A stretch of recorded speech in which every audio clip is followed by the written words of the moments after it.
sessions on Prairie Strips.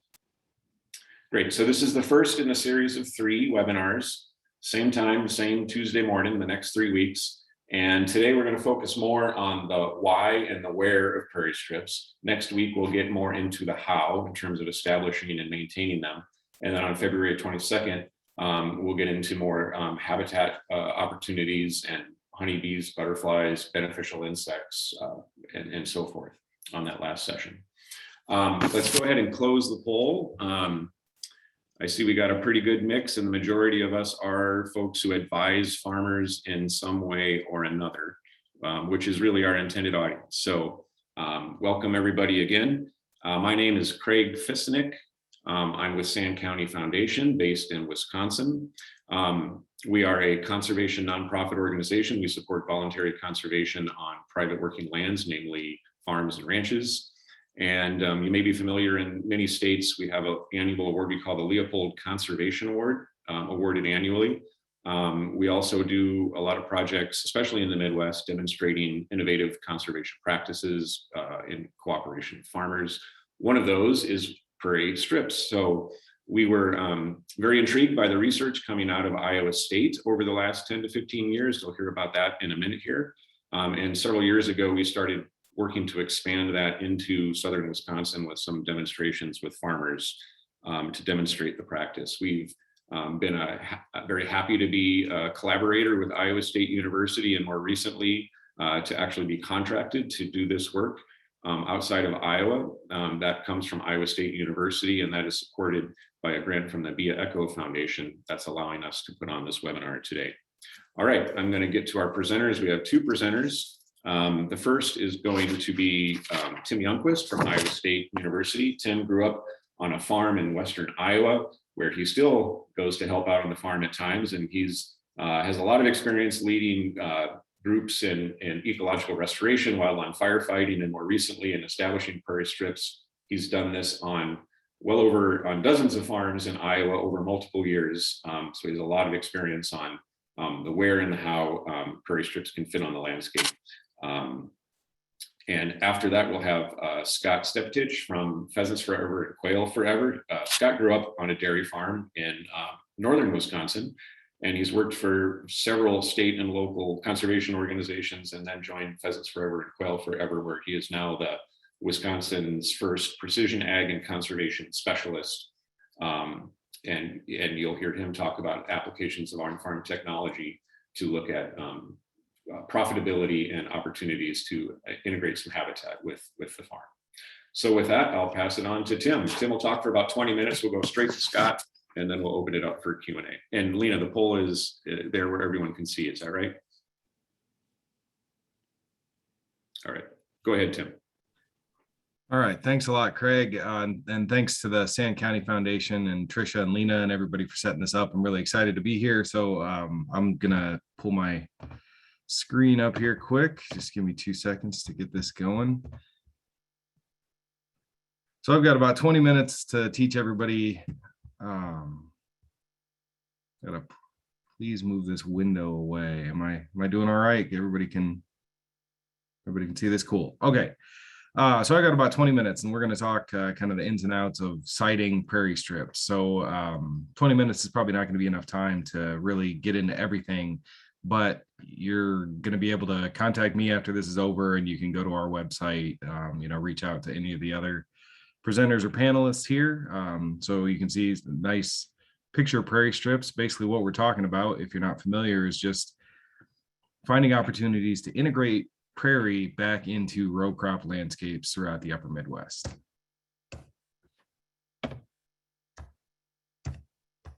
There we go. Okay, so STRIPS is an acronym that stands for Science-Based Trials of Row Crops Integrated with Prairie Strips. I give a lot of these presentations, and that's always one of my favorite lines to deliver, because it usually gets one of the biggest laughs that I have, because it's a little bit of a mouthful.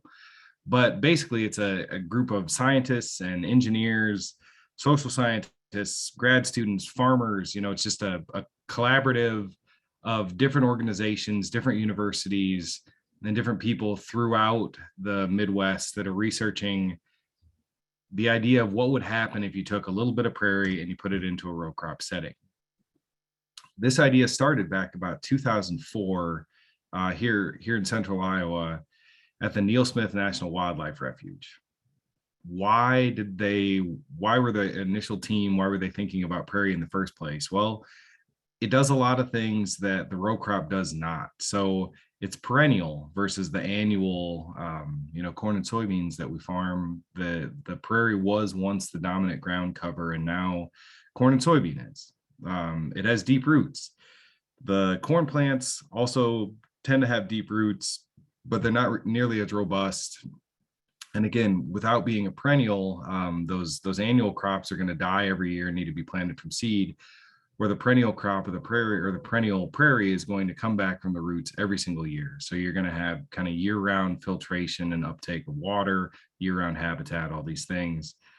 Stiff stems, the stems of the prairie plants themselves are just physically larger than a lot of the brome and fescue and some of the cool season invasive grasses that we plant tends to be in ditches and in waterways and things like that are easily pushed over by the flow of rainwater, where these prairie plants will tend to stay upright and act as more of a stiff bristle comb, make it more difficult for water to flow through a stand of prairie than it would be to flow through a monoculture stand of, again, one of the cool season grasses. Diversity, it's diverse. I'm not going to get into much of the wildlife side of things, but by having a wide variety of cool season grasses, warm season grasses, legumes, forbs, all kinds of things, you really hit a lot of ecological niches, and you provide wildlife for some of these native species. And as we've kind of gone through the last couple decades, I mean, more of the fence lines are gone. Really, even more of the terraces, a lot of that stuff is starting to go away. So some of those side areas on the edge of the field, there's just not as much of that available. So by having these little patches of prairie that are diverse, that are deep rooted, that are have stiff stems and that are native, it really provides valuable habitat for beetles, for bees, for birds, for small mammals, things that are trying to make a life in those corn and soybean fields. And it's just quite a lot easier for them if you give them a little bit of prairie instead. That was the idea anyway. And when it all started at the Neal Smith National Wildlife Refuge, they were all kind of, so the Neal Smith National Wildlife Refuge, for those who aren't familiar, if you're ever driving through Iowa on Interstate 80, I'd recommend stopping. It's a pretty neat spot. It's the largest prairie reconstruction in the United States. So I think it's upwards of 6,000 acres of prairie at this point, but they also have a little bit of agricultural land. And so this is where we set up our experiment on these small demonstration watersheds. Essentially looked about like this, and we had 4 different treatments. We had 100% corn and soybean field. Then we tried putting in a little bit of prairie at the base of the watershed, and then a little bit of prairie both at the base of the watershed and then in contour strips, working up the hill kind of at even intervals. And this is kind of the starting point. You can see in the middle of the graphic here, there's kind of looks like a little white thing. Well, that's what's called a hydrologic flume, and essentially all of the water above that point in this micro watershed comes to this H flume and allows us to measure total amount of water that's moving out of this area, the sediment, and then the nutrients and everything that are flowing with that water and sediment. You can see here, these fields, a lot of people, if you're familiar with Prairie Strips at all, you probably maybe even heard me give this talk before. All of these fields were managed in the exact same way. So the same crop, same applications of herbicide, same fertilizer, everything was the same. They were all no-till fields. And you can see the picture on the left is after one 4-inch rain event. So you've got a substantial amount of some of the most valuable topsoil in the world that's flowing out of your field after one June rain event. Here you can see the same rain event after going through 100% prairie, and it's totally clean. Now here, putting 10% prairie into a field, you still have soil coming off the field. It does not entirely prevent erosion, but you get a disproportionate benefit. You're really saving a lot more of your soil, and there's a lot less soil in that flume by just taking a small percentage of that watershed out of production, or converting it to prairie, I guess would be a better way to say it. Just a quick rundown of the highlights of the things that we found over the first 10 years of doing this project. Really staggering numbers. Again, so I farm row crops to this day, and I understand asking a farmer to take 10% of their land out of production is substantial, but that's something that Scott's going to get into later. You know, it's like we don't have to take, it can be a very targeted, strategic conversion of land that you're taking out of production. It doesn't have to be your best acres, and there's a lot more to it than just taking out 10%. We'll get into that here in a little bit. But you can see what you can achieve by converting a small amount to prairie. You know, massive reductions in the amount of the overall water running off the field was reduced by about 70%. And a lot of that is being absorbed into the duff and the dead material that's there in the prairie. And then you've got a 95% reduction in sediment loss. So 95% less soil is leaving that field than what was coming off of the 100% row crop field.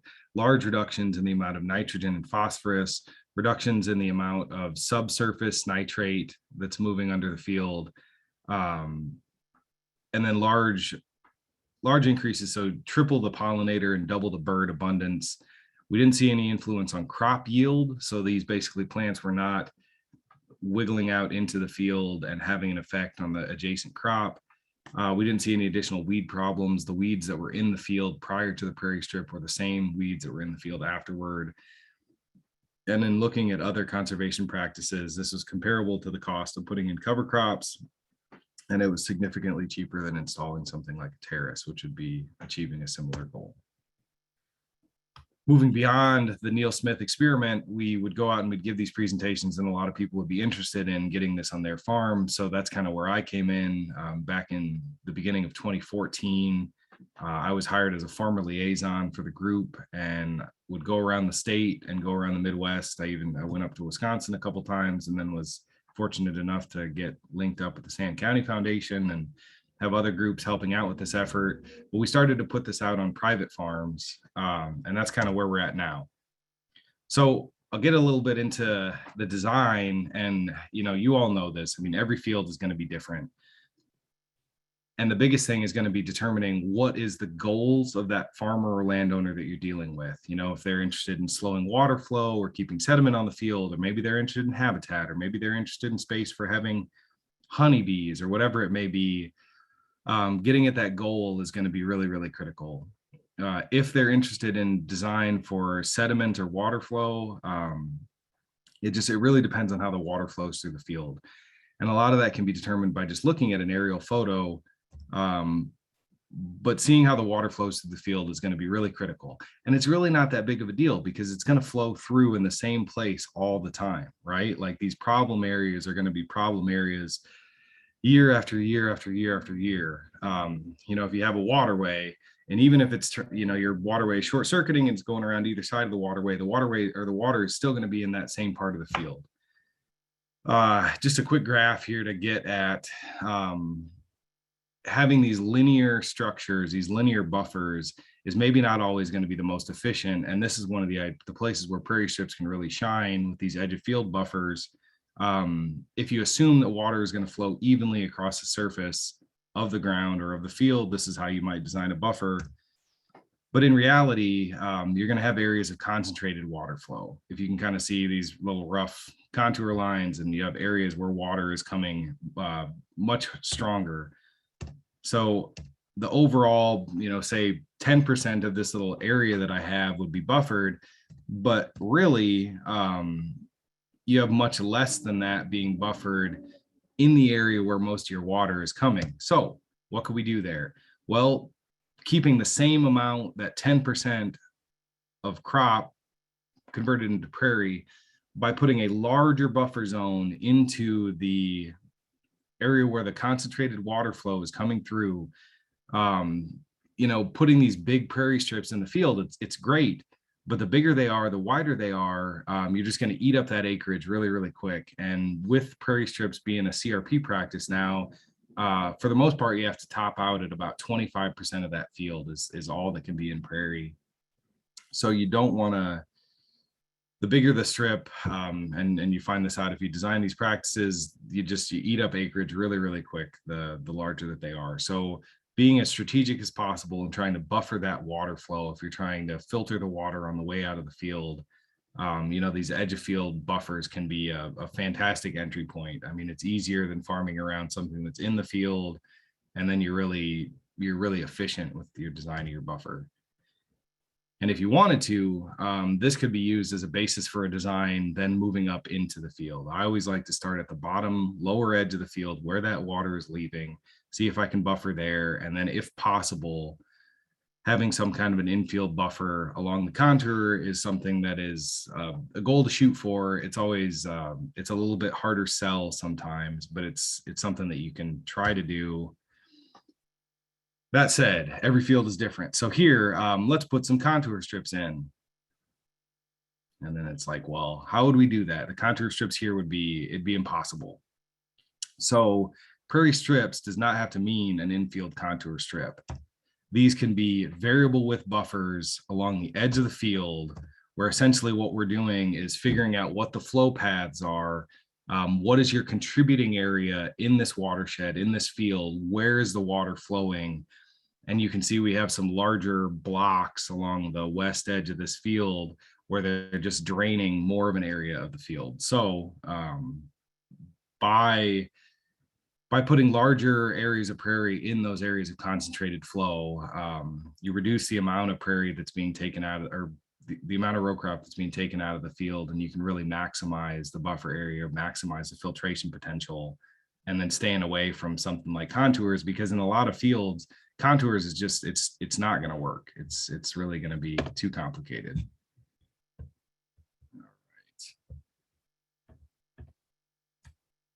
And then just another example. So initial design might undergo, kind of some substantial changes prior to being put in. Trying to see here. Oh, something's going on. Okay. So this was a design from kind of Northeast Iowa, and it came, these red lines were the NRCS design of kind of some contour strips. Then you can see there's like some pen marks that go across the screen. That was what the farmer had kind of sketched, on the tailgate of the truck. So you can see there's kind of some difference of opinion on what's going on there. And this is kind of part of the process. It's good to strive for these contour strips. And from a water movement and soil movement perspective, that would probably be best. But then this is what we ended up doing. We just decided to use this edge of field buffer instead, and then put a few contour strips in the field, because this is what was going to kind of work best for everybody. And with the CP43 CRP standard, you can buffer all or portions of the edge of the field from 30 to 120 feet wide. Here, you're basically eliminating a lot of the end rows. So this CRP practice can be turned around on. It can't be used as a driving lane, but it can be turned around on.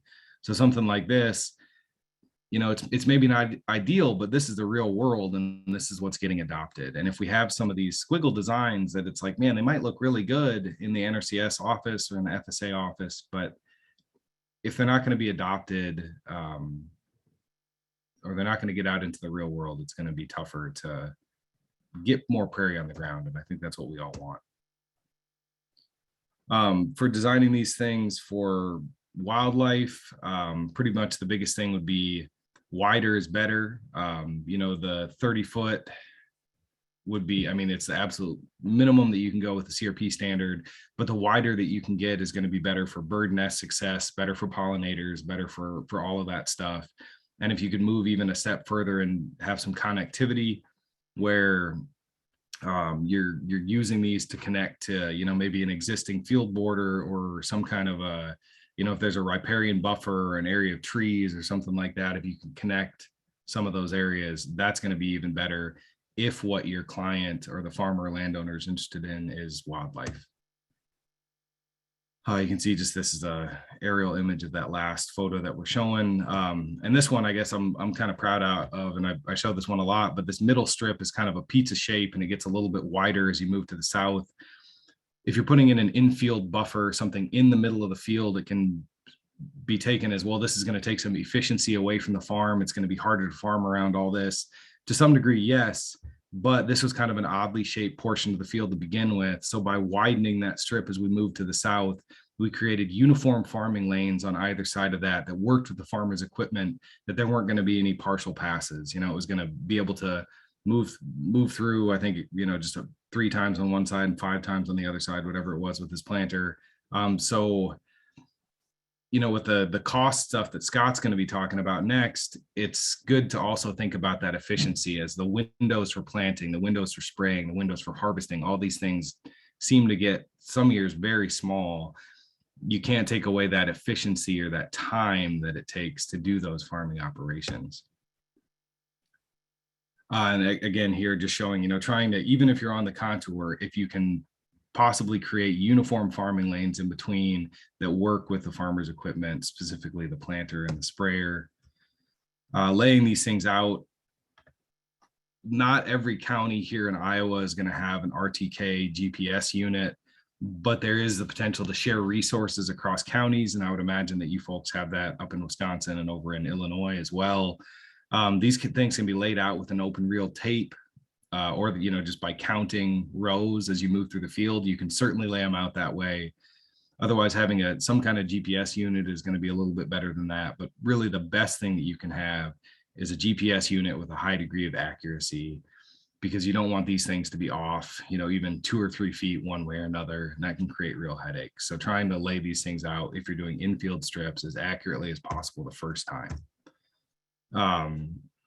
So yeah, these Prairie Strips are part of the CRP program now, and Craig will kind of mention that, show some of the details at the end, which is fantastic. It just makes it easier for farmers and landowners to go into that USDA office and sign up for conservation. They can be applied in a variety of ways, depending upon the landowner goals, whether that's wildlife or water, or whatever it may be.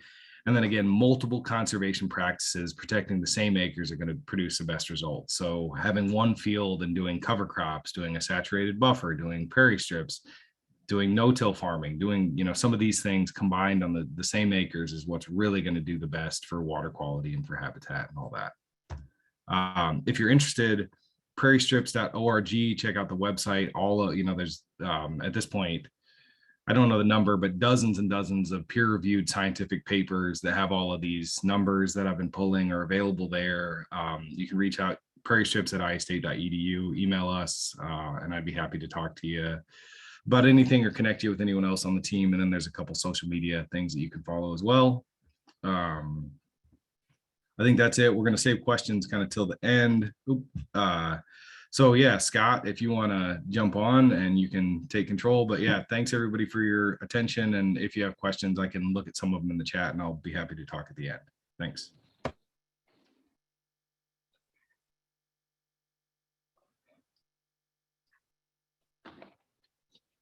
Excellent. Thanks for setting the stage, Tim. You know, a theme that you're going to hear as you kind of continue on this trilogy of webinars that Sand County Foundation set up is just the multiple benefits that these prairie strips provide. You know, so Tim kind of hammered on water quality and how those can influence the agronomics or the you know, within the crop field. You're going to continue to hear these benefits get stacked, and the beauty of it in my mind is that, you know, all of the clients that we're working with or the farmers that are participating in this webinar, you know, regardless of your goals, I think you can find at least one that these prairie strips can maximize on your farm. So today I'm excited to share my insights into the farm profitability side, or that component, that benefit that these prairie strips can provide the farm. And really, I have 2 thoughts, you know, when it comes to farm profitability and how these prairie strips work in. The first is simply that, you know, the prairie strip, when placed in the right situation on the farm, yeah, it can reduce risk and increase farm profitability. The other side is that we can use yield maps and budget maps and profit maps or return on investment maps to help us cite these. So going back to kind of Tim's design, if we can overlay those contour maps with profit, we can oftentimes pull out some of those areas that he was talking about. I'm going to kind of go on an extreme here for a second, so please indulge me. Imagine if prairie strips were 10 times more profitable than our typical row crops here in Wisconsin, across the Midwest, wherever you're sitting. You know, the first thing you would think about is this webinar would be useless. You know, that we wouldn't need much time to talk about citing prairie strips. Rather, we'd be sitting back with our cup of coffee, reading probably National Geographic on just the bees and butterflies that can be seen from space here in the Midwest. Or rather, maybe the Milwaukee Journal Sentinel, you know, we'll be talking about these Illinois vacationers that are up in Wisconsin and how they're headed back to Chicago because of the deafening buzz of the swarm of pollinators. Now, bringing it back to reality, I hope there was at least one or two Packer fans out there that could smile with me on that. But bringing it back to reality, I'm not going to defend that prairie strips are 10 times more profitable than our traditional cropping systems, but rather I'll make an assumption or rather a guarantee that every one of us that's on this call that has vested interest in farms, managing crop fields, that there is an area within those fields, those farms that are right and suited for perennial grasses and flowers that these prairie strips promote, that Tim spent a lot of time talking about, and we're going to continue talking about. That is where my position kind of enters this whole scenario. And so I'm Scott Stipetich again, like Craig mentioned, grew up on a dairy farm and now work for Pheasants Forever and Quail Forever out of kind of central Wisconsin, up in the Eau Claire area. And in my role, I kind of follow this kind of service model that you can see on the screen here. So it's providing technical support to our farmers. CCAs I work with a lot, you know, agronomists, other trusted sources with the farm. And what we're doing is we're looking at that farm and the data that's already collected on the farm. So oftentimes this comes in the form of yield information, overlaying it with budgets, looking at all the other inputs that go into growing a crop, and then also revenue sources that come in that might be beyond yield. And so locating where those are, making sure they're of quality, and then analyzing them in the software platform. Many that are on this call are probably familiar with, you know, a lot of those software platforms. You know, John Deere and Climate are two examples. Not that I'm promoting one over the other, but we're using that data in the location that it's found, or connecting that farmer with the right software platform. The next step is one that I find truly probably the most fun, I guess, of the whole process, and that's once the data is found and analyzed. You know, we're creating these profit maps or these return on investment maps from data that's collected on the farm. And then we look at the areas of the farm that are green, you know, the areas of those crop fields that are green. So where are those are the most, you know, profitable or productive parts of the ground. How can we partner with the agronomists or those trusted advisors to make those areas more profitable? But on the flip side, you know, there's going to be areas that are marginal at best and are potentially losing profit or dragging that value down. What can we do differently on those? And that's where, you know, prairie strips comes in as a potential solution. So again, these are conversations that happen with the farmer and the trusted resources. You know, we're all sitting down at a table talking about those options. Where I'm able to take it a step further is the funding opportunities that exist out there. So Tim kind of talked about, you know, CRP, or Conservation Reserve Program, and other programs that are set up in the USDA Farm Bill. You know, taking those opportunities, taking that cost share, having intimate knowledge of those programs that exist out there, and laying those on top of these profit maps and forecasting or projecting out, you know, what they would do to the economics of that field if they're adopted, showcasing hopefully that, you know, wildlife or water quality and farming are not a one versus the other, but rather they fit nicely together. And that might be the beauty of this prairie strips, is it really does accomplish a both and all at the same time. The final thing is that, you know, the services that my coworkers and myself with Pheasants Forever are able to offer, they come at no cost to whoever we're working with. And that's what makes it often easy for us to come in with crop advisors as a third party, you know, because there's no competition there. And we do this because of partners that are in play. So here in Wisconsin, you know, the partners that support my position, first off, you know, it's our Pheasants Forever and Quail Forever chapters and the volunteers that raise money locally. They see the value in helping, you know, farmers and landowners put habitat on the ground, like these prairie strips. It also comes from a great partnership that we have with the Natural Resource Conservation Service. Again, that allows, you know, our staff to have great insight into those funding opportunities and pass that along. And finally, here in Wisconsin, I'm supported by the Department of Ag, Trade, and Consumer Protection, specifically through our watershed producer lead grants. So funding that's set up for farmers to figure out how best to use to improve their watersheds. Now, going back to that guarantee or assumption that I made earlier, I'm backed by Dr. Michael Swanson, who's was a Wells Fargo ag economist at the time that I pulled these numbers. And he said that, you know, regardless of the location or the size of the farm operation, so anywhere in the country, you know, 20% of those farm acres are going to lose money, 20% of those farm acres are going to break even, while 60% of those farm acres turn a profit. And you can visualize this with the map on the right. Some might, you know, defer and say that's a yield map, but rather that's a profit map that was created by for one of my clients over in central Wisconsin. Now the colors correspond with the percentage colors up there, so it's roughly fits the bill that Dr. Swanson was presuming. Through, you know, the last couple of years that I've been working here in Wisconsin and working with, you know, a handful of clients, we found anywhere from 3 to 25% of those farm acres are losing money. So it's following true to what he realized in a much larger data set.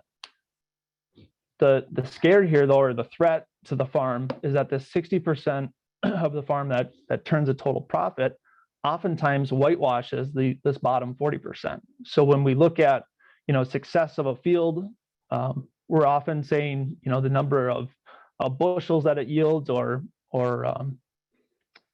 you know, tonnage that's coming off that field, and it's often a positive number.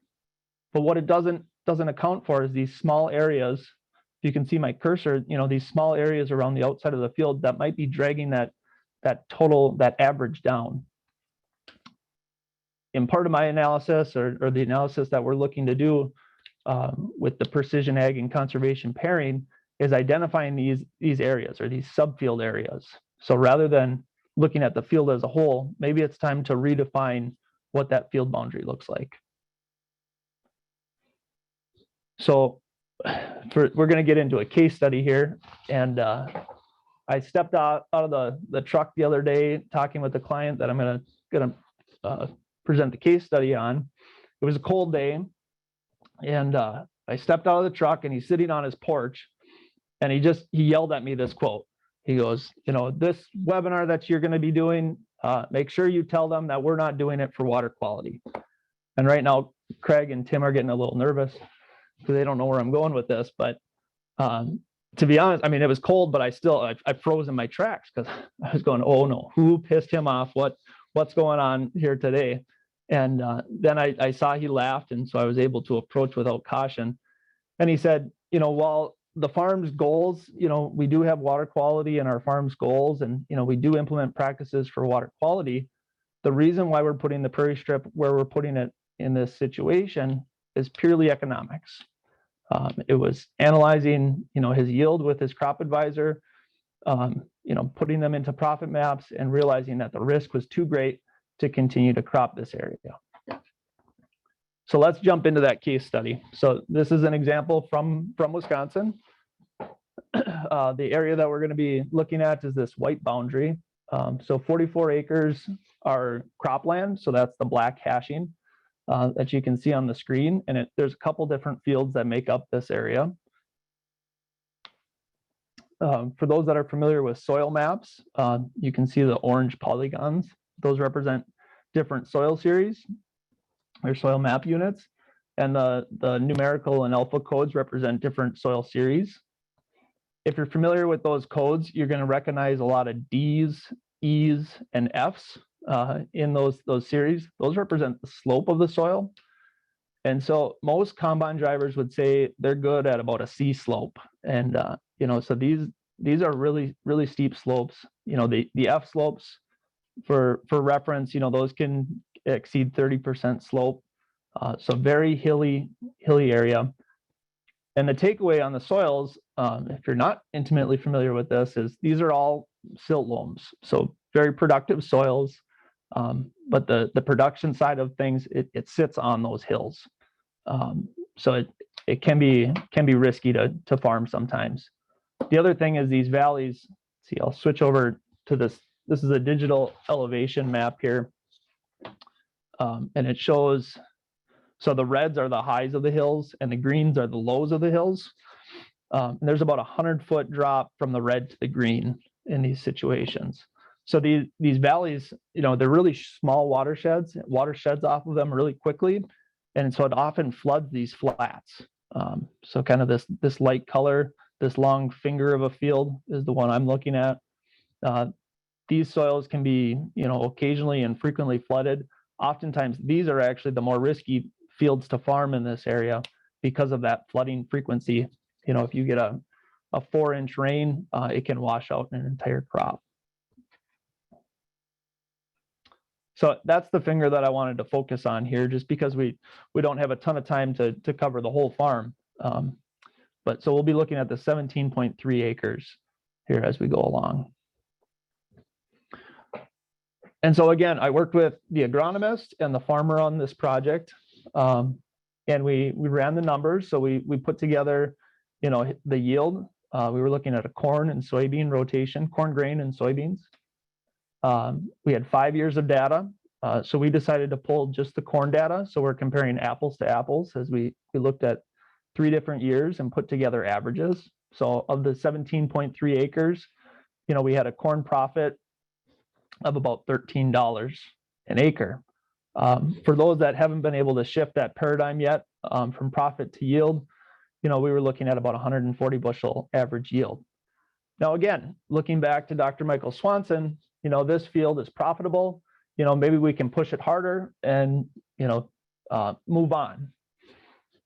Rather, kind of my ideas on farm profitability are let's break this down. Let's look at these specific areas within this field. Does the whole field perform equally? Just to kind of confirm that I'm not making numbers up or anything, this was the 2021 crop budget for corn on this site. So pretty typical for Wisconsin, to see somewhere between $500 and $600 as an operating cost. Whenever we're doing this analysis, we're working with the crop advisor or the farmer to identify what their new crop grain price is, what they want to use for this analysis. And so you can see that kind of total field profit was $230. Not great, not anything to write home about. But when you start diving down into the analytics of the field, and I simplified this version for this map for the presentation here, but we quickly saw that half of the field was performing differently than the other half. And it makes sense when you start thinking about this bottom half, as water sheds off of this watershed, it comes down into this kind of occasionally flooded part of the field, which is the green. And then it potentially sits down on this flat just a little bit longer, or we have more flow down on the bottom before it leaves the watershed. So the 8.1 acres, over on the right was performing, an average profit over 3 years of $125, $126 loss, versus the best part of the field, 9.2 acres, was completely flipped. So this is somewhere around that 172 bushel corn up here on the better ground, and performing at $137 profit versus 104 bushel corn down on the bottom. So here's the total budgets, if you're interested in that, from the best acres. So the 9.9 acres and then the 8 acres is on the right. And you can see just kind of night and day difference there. So this is now the part. So we've identified the area. We start talking about, what kind of agronomic practices can we do on those, that poor area. This was kind of agreed upon by all three parties that were sitting around the table, that there were no agronomic practices that we could do. We could not, variable rate seed or fertilizer to make that area any less risky to farm. And so now it's looking at perennial cover, what type of perennial options exist on the farm. Again, hay was not of interest, just because of how wet it can be. And so prairie strips entered the scene. And so we talked about, what it would look like to plant perennial vegetation. It made sense from a siting location. Prairie can grow here, that there wasn't too much shade or tree lines that were adjacent to it. And so these were kind of the budgets that I ran out for the prairie strips. So the first one on the left, this is showing kind of my estimated cost of what it would cost to establish outside of any programs.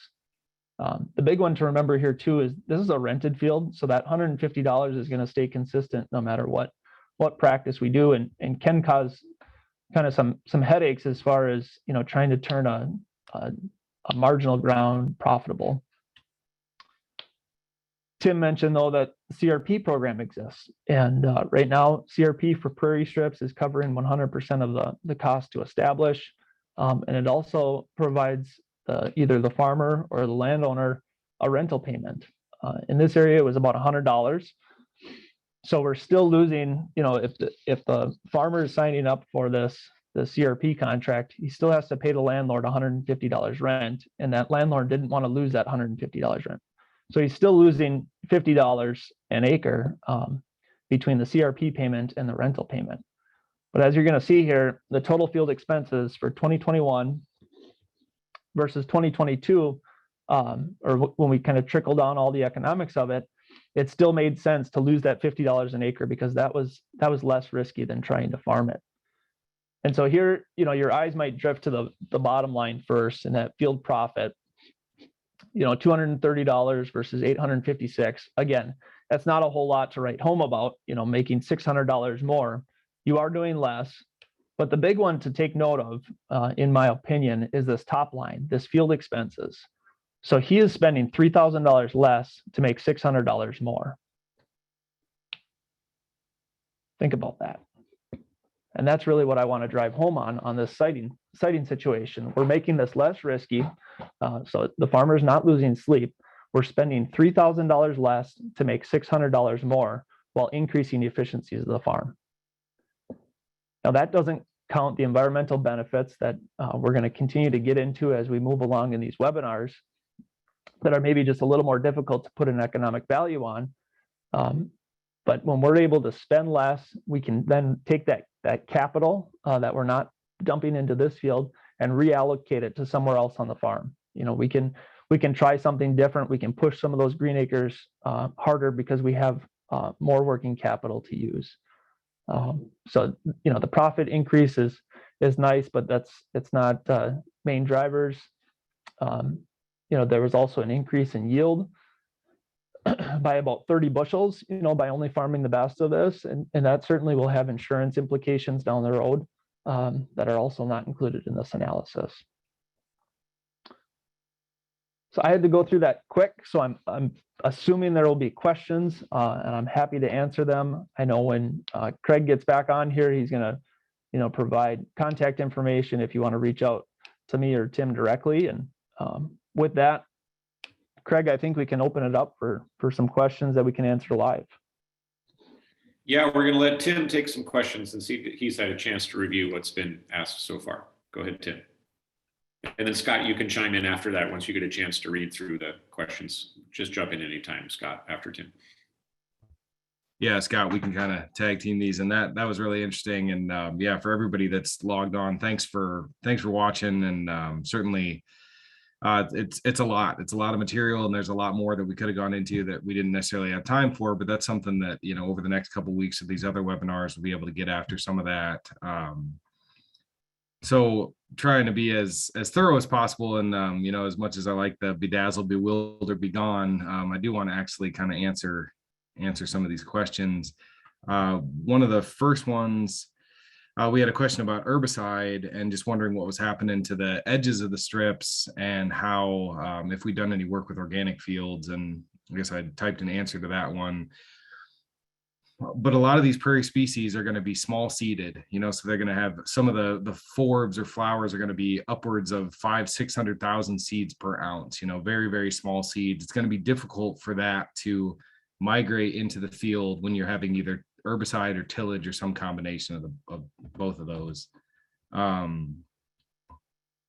Let's see if we had a question about terraces. If you ever established prairie on terraces, well, we've used sometimes prairie to kind of fill in if some of these terraces that were applied on the contour where the contour is very tight, and you have two terraces that are together, putting some prairie to kind of create, again, that uniform farming lane to make that a little bit more efficient, where some of those terraces are a little bit too sharp with the huge equipment that we have now.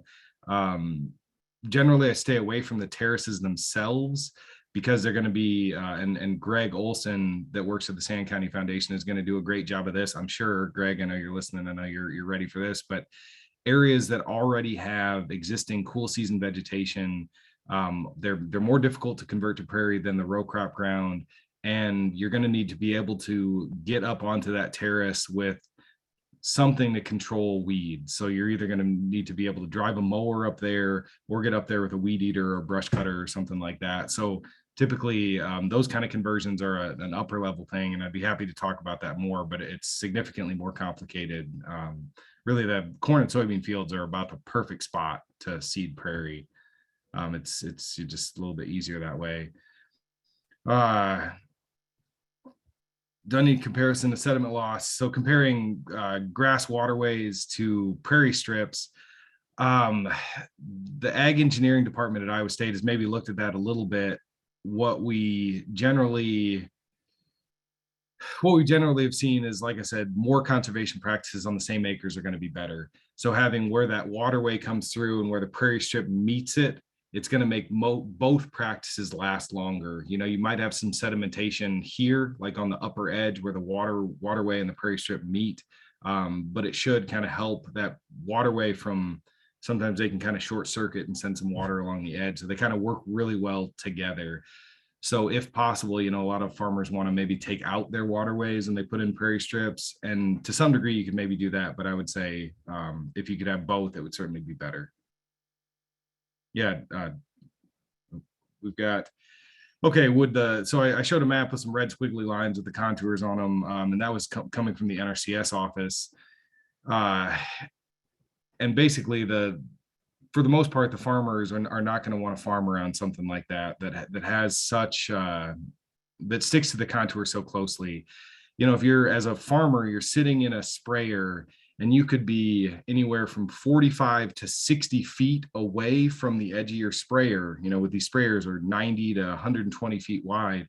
It is difficult, even with auto row shutoffs and things like that. I mean, it's very difficult to farm around these things. So having things, just try to think of it from a practical perspective, more than just from the resource concern. You know, we certainly don't want to make anything worse, but we can't be putting things out into the field. They're going to make it a nightmare, you know, for either the tenant or the farmer himself to farm. It's like trying to, I know that there's a lot of strict guidelines with a lot of the NRCS practices, but if you can be a little bit flexible with how it's applied in the field, and that's something that Prairie Strips, I think, gives the farmer. Data on soluble phosphorus reductions. Yes, we do. And that would be something. So I guess it would be just looking on the Prairie Strips website to find the exact numbers. What I remember, just from the top of my head, I feel like the soluble phosphorus was at a stronger, higher concentration, kind of above the H flume at the bottom. So where that the soluble phosphorus is going to be kind of carried with some of that soil and that water that's flowing out as it filters into that prairie strip. It's basically going to be just kind of sitting there at the bottom of the waterway, or at the bottom of the watershed. CP43 does not have to be on HEL or highly erodible land. You can absolutely put this on flat ground, kind of like Scott was saying.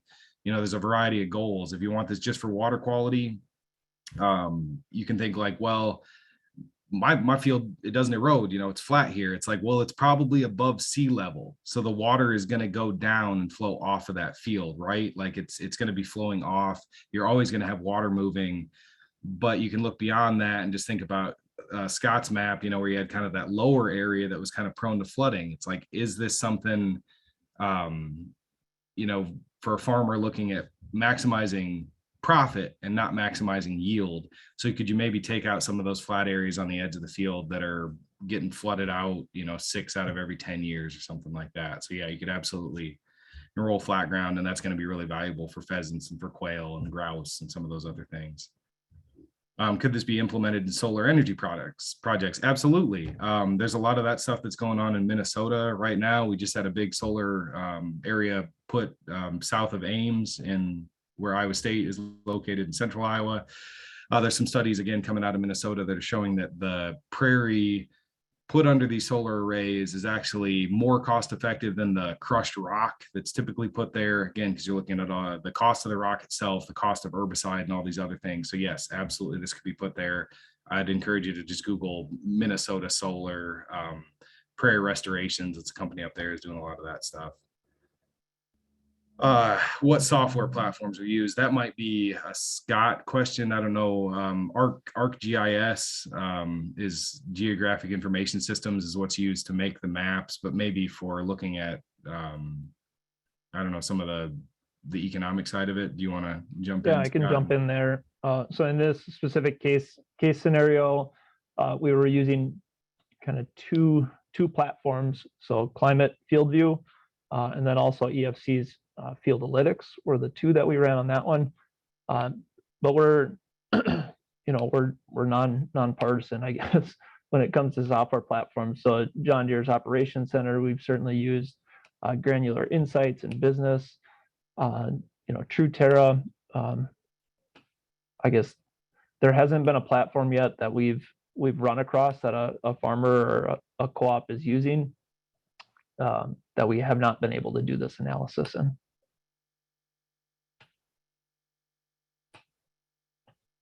The CRP, so it looks like there's a question about 100% cost share, and I believe that was a federal designation to cover the 100% with the signing incentive payments. But Scott, you work in that office, so do you want to? Yeah, and it should be noted, we could spend an hour and a half talking about CRP and the intricacies of it. So the farmer is responsible for paying that up front, and then they do get reimbursed up to a maximum rate. And the reason why I just kind of left it flat 100% in the presentation is because that kind of max rate that I think they're talking about in the questions, this not to exceed rate, I have not created a seed mix or run into site prep that has exceeded that. Now that varies state to state at where they set those max rates, and I've only worked on CRP here in Wisconsin. So check with my counterparts in your state, I guess, work with your FSA and your NRCS offices to confirm everything, but feel confident in what we said. And then I can take the next one here too, go ahead. Tim. So farmers making any commitments to maintain the prairie strips. So that was a big conversation that we had in our case study, is the farmer was very innovative, like to, manipulate kind of fields and check back with them, year after year to see if they're working. So it was a toss up. Do they kind of cover the cost themselves and have that freedom of management to do whatever, whenever, or do we put it into a CRP contract, which did require it to stay in place for 10 years? And, again, it came down to kind of economics and the use value of that field. So all of these prairie strips are going in voluntarily, at least the ones that I'm involved in. There's nobody requiring anybody to do it. So the farmer gets to decide, how much management control, how long do they want to leave it in there? The longer they're willing to leave it in there, the better the cost share or the economics can look sometimes. I'm going to go ahead and jump in here. I just want to really thank everybody for their attendance today. Like Craig mentioned, we've had fantastic registration. fantastic even attendance here. We appreciate all your questions. It really helps to have Tim and Scott also their willingness to present for us. So we have experts who can talk about their areas of expertise. It was really interesting, Tim, the way that you categorize the design for the different goals. I think that's super important when we're talking to our farmers, helping them design these so they work for them and their farm goals. And Scott giving us a tactic to understand the dollars and cents to these practices is really important as well, especially being a perennial system. So with that, we will put up the QR code here. You can also put your CCA number and your full name in the chat. And then I will turn it over to Craig. Oh, one more thing. Be aware this is a 3-part system. So we will also hopefully see you all back next week, February 15th at 8 a.m. It is the topic of establishing and managing the prairie strips. So some of your questions we may not get to, but know that next week we will cover a lot of those and add them to the list of questions if they are specific to establishing and managing prairie strips.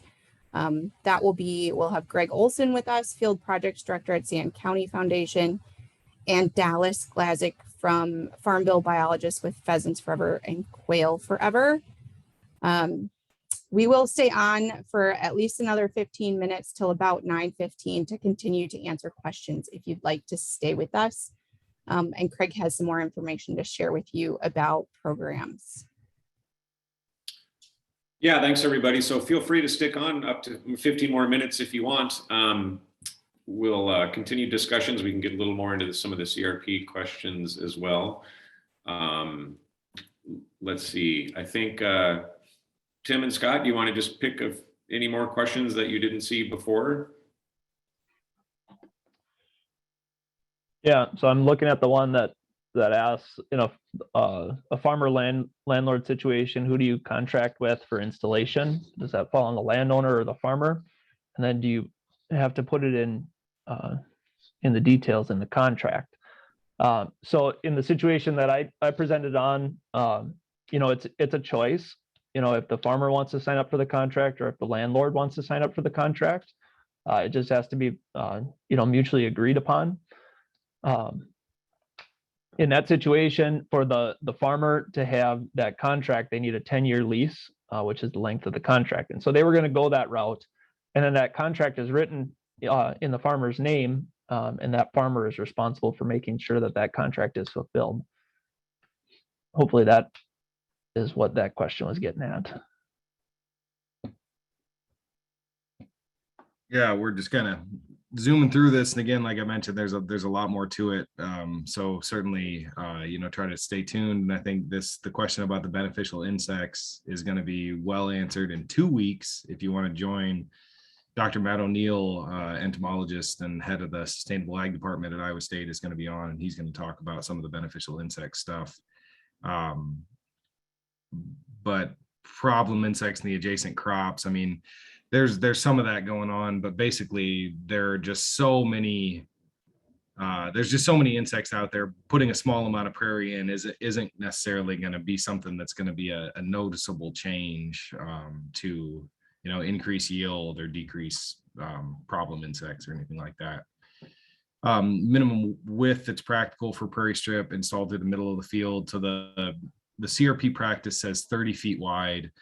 When we started this, when I first was going out, like 8 years ago, the minimum width for the contour grass strip CRP standard was 15 feet. So I installed some prairie strips 15 feet wide, and that was just not a worker at all. It's like, so I would do absolutely nothing less than 30 feet. And in that middle of the field situation, it's like it is possible to have the edge kind of move a little bit. So, wider would be better, especially through the middle of the field, but no less than 30 feet.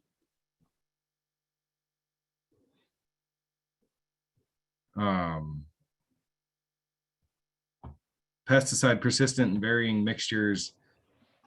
what research currently being done, measures impacts on pollinators. So that again, log in a couple weeks, and Matt O'Neill is going to be able to get into a lot more of that. They're doing some really exciting work looking at, say, neonicotinoid seed treatments and how that's flowing through the water, how that's coming into the, into the pollen and then into the bees. There's a lot more. So it's like, I'm not going to necessarily look at that, but I'd encourage you to check back. And then kind of dovetailing onto that, is there somewhere we can access these statistics? If you go to the prairiestrips.org website, there's just a publications tab, and that has all of the scientific papers. There was a specific PNAS paper from 2017, and that was kind of the capstone of the first decade plus of research. And all of these statistics are going to be found within there. I know that could be kind of a needle in a haystack kind of thing. Find that, so you can certainly email me, and I'd be happy to reach out and help look through some of that stuff. Because I know, as surprising as this may be to some of my colleagues at the university, there's not a lot of regular people that are just reading scientific articles. So it could be a little bit of a deal to look through that stuff. And then maybe this would be a Trisha or Craig question. I don't know if we're going to share PDFs or links or how we're going to do that, but I'd be happy to send mine around as a PDF if people were interested. Or I think this video was recorded, so that'll be around too. Yeah, we'll post a recording of this video for anyone to watch on our website, and we'll post the PDFs as well. I suppose I should type it in the chat. It's sandcountyfoundation.org/prairie strips, but we'll, Trisha, if you don't mind typing that in the chat real quick, we'll have that out there. And just a reminder, I mean, some of the questions about burning and maintenance and establishment and all that we'll be getting into in some depth next week. So again, here is our roster: Dallas, Glazick, in Illinois. So we're gonna focus on some of the flatter field scenarios and more of an Illinois perspective with Dallas next week. And then Greg Olson, my colleague here at Sand County Foundation, will give a couple of examples, really literally on the contour, and more of the rolling hills of southern Wisconsin. That all next week. I'll just put back one more time this slide with some of the details on CRP. And there are a couple questions in the chat. In the chat instead of the Q&A. And one question was, can CRP grazing restrictions be changed so we can graze them naturally like prairie would be grazed? And we don't have the authority to change those restrictions, but currently that would not be allowed under CRP. And Tim and Scott, I don't know if you have any more to discuss or any situations where livestock have been involved with prairie strips. I'd say, yeah, Craig, I agree with you, and Scott would be able to address this more. One thing just anecdotally that I'll share is we do have some of those CRP fields that are grazed, once the crop is taken out. So that would be something, and I've noticed the cattle tend to bed down in the strips, and I'm sure it's just warmer than laying in the just the open field. So that'd be something. But as far as the in-season grazing, enrolling it into a CRP program, that's not allowed currently, unless there's some kind of special disaster declarations or whatever. But Scott, you'd be a better person to answer that. Yeah, I would have to look at it, but just thinking about it, oftentimes these are small strips, and really the only applicable time to graze them, I think, Tim, like you mentioned, would be after the crop came off. If you have your steers or beef animals go out and graze on corn stubble or something, but that's really not the ideal time to be grazing a prairie as far as the management goes. So certainly not discounting the idea, just don't have enough to provide any more insight into that. And I don't believe it's permitted in CRP right now. Yeah, I saw a quick question too about deer and decrease in deer pressure eating crops along field edges. What I've seen in Northeast Iowa that would be kind of similar to what you guys have in Southeast Wisconsin or Southwest Wisconsin directions. There would be in the infield contour strips, they seem to be used as travel corridors for deer. So those first row or two of deer is where you're going to see deer browse. So you could probably assume the same would be true if you put them on the edge of the field. It's not doing anything to draw any more deer in. I think it's just giving them an easier path through the field, and then they can kind of nibble corn as they go through. But in some of those environments, you already have the heavy deer predation. So I don't think it's they're still out there accessing that corn. I mean, they're eating other stuff and prairie seeds and things like that too, but not a noticeable decrease anyway.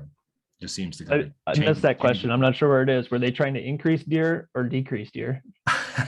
It says, have you noticed any, it's a little bit above that grazing one. Have you noticed any decrease in deer pressure eating crops along field edges with inclusion of prairie strips around the field edge?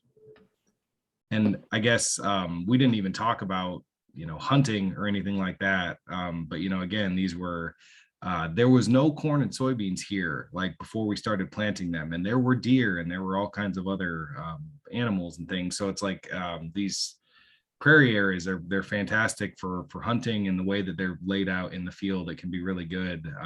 Pheasant hunting, for example, like 2 people walking with a dog or 2 or 3 people and a couple of dogs and just moving through this area. It's really great fun. And that's something that a lot of the farmers have said.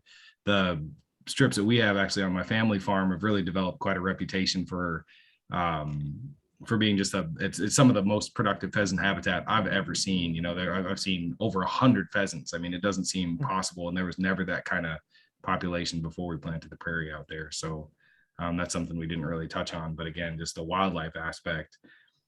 There's a lot more that you can get to, but yeah, maybe Greg or Matt or somebody will get to that in the next couple of weeks. Well, and one caution I'll say specifically here in Wisconsin, and I'm sure you see it down in Iowa and maybe not so much in Illinois, it certainly exists in Illinois, is oftentimes those edges of the field, have tree lines right next to them. And so these prairie strips are dominantly warm season grasses and flowers. And so they need a lot of sunlight in order to establish and kind of suppress those cool season grasses that can cause problems in establishment and future maintenance. So whenever there's, that strip is sitting on the north edge or east or even west edge of a tree line, I offer a lot of caution with placing it there, especially when it's 30 feet or less. It can be really challenging to get those established.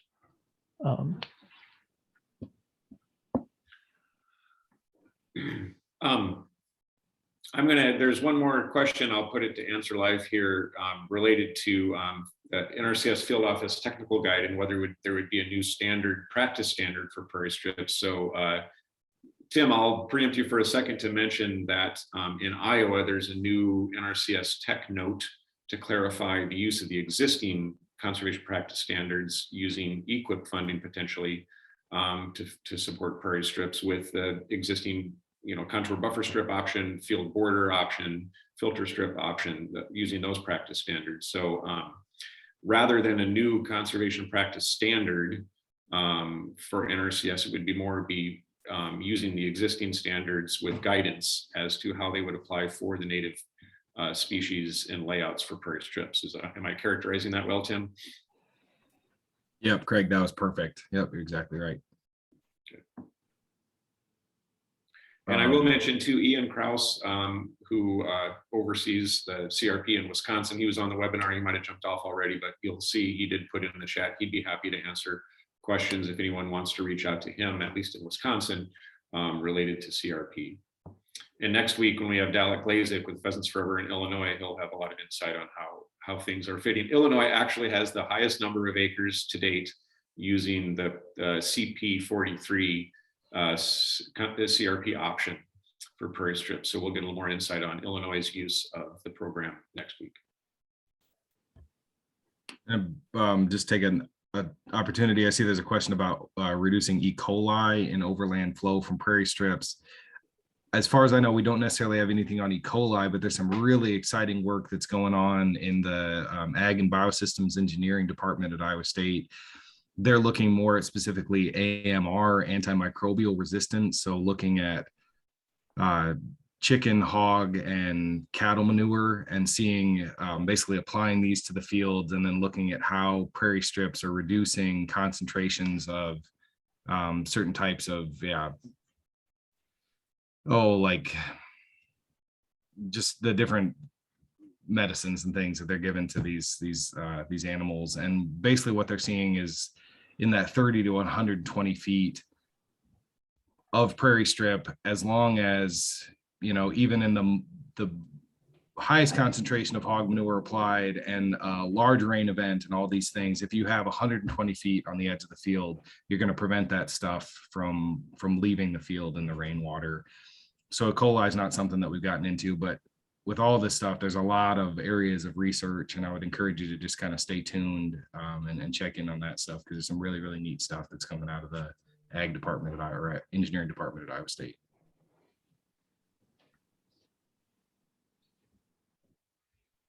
All right. As far as I can tell, we've gotten through all the questions. Any last comments from Scott or Tim? All right.